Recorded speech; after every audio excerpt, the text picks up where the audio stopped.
karena gelapnya yang nyata. Nah, ini penjelasan dari hadisnya Pak, syarah hadis. Ya, kemudian fawaidul hadis ya. Kita bisa dapat faidah-faidah hadis Pak. Yang pertama, al-mubadaratu bi sholatil fajri fi awali waktiha.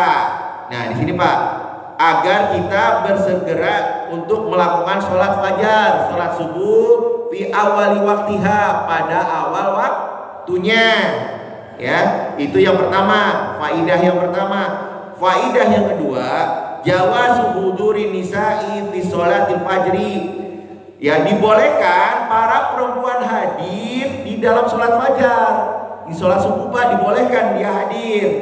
Ya, ma'al jamaah, beserta jamaah-jamaah yang lain. Bisyarti amnil fitnah. Nah, syaratnya satu Pak, aman dari fitnah. Ya, kalau yang udah tua-tua mah aman ya, insya Allah ya. Ya, yang tua-tua aman dari fitnah. Kemudian yang ketiga, mubadaratun nisa'i biruju'i ila buyutihinna fil golas. Ya, jadi perempuan-perempuan itu Pak bersegera biruju'i, untuk kembali ila buyutihinna fil golas. Jadi setelah selesai sholat Pak, perempuan-perempuan itu segera kembali ke rumah-rumah mereka dalam keadaan masih gelap. Ya, jadi masih gelap, segera mereka kembali ke rumah-rumah mereka setelah selesai melaksanakan sholat subuh.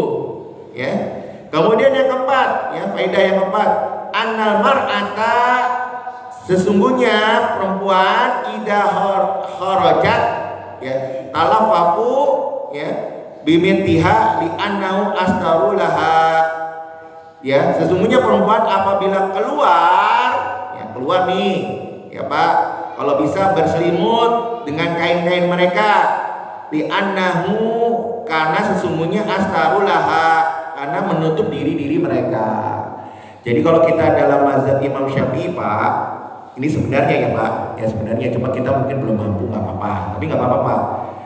Sebenarnya perempuan-perempuan itu kalau keluar rumah itu harus bercadar. Ini fikih Pak, ini secara fikih ya. Ya, makanya ya kalau di pesantren tertentu itu perempuan-perempuannya bercadar, karena memang mazhab Syafi'i kalau keluar bercadar. Yang nggak boleh itu sholat Pak. Kalau sholat itu harus terbuka muka dan telapak tangannya. Tapi kalau ketika keluar dari rumah itu justru kewajibannya adalah bercadar. Cuma memang nggak apa-apa Pak, kita masih bertahap ya. Tapi bagi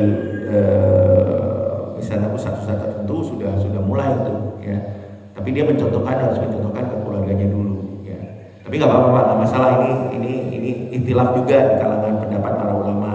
Cuma kalau bisa ya diusahakan supaya kalau sampai orang berpendapat istri kita cantik, itu kita sudah dosa Pak. Ya, berarti dinikmati oleh orang lain, karena istri kita hanya bisa dinikmati oleh kita sendiri Pak. Ya, dinikmati oleh sendiri. Ya makanya apalagi kalau masang foto-foto di YouTube, foto-foto perempuan ya Pak ya, itu khawatir jadi dosa jariah. Ya, dosa jariah, karena kalau ada yang nikmatin selain kita Pak, kita ikut berdosa apabila kita tidak mengingatkan. Ya. Ini sekali lagi di fikih, tapi ini anjuran saja ya Pak ya. Semoga ya kalau bisa kita lakukan seperti itu ya. Karena istri itu adalah hak kita ya, bukan hak orang lain. Orang lain nggak berhak menyatakan bahwa istri kita cantik Pak. Ya walaupun kelihatan cantik ya, kemudian ngomong kepada orang lain bahwa istrinya itu cantik ya, berarti sudah dinikmati oleh orang lain. Makanya di sini disuruh kalau kita keluar itu kalau bisa perempuan itu menutup tubuhnya ya, supaya tidak dilihat oleh orang lain ya. Ada yang pertanyaan sampai sini? Ada yang ingin ditanyakan? Ya cukup. Insya Allah kita lanjutkan sholat hari Rabu, masih tentang waktu-waktu sholat.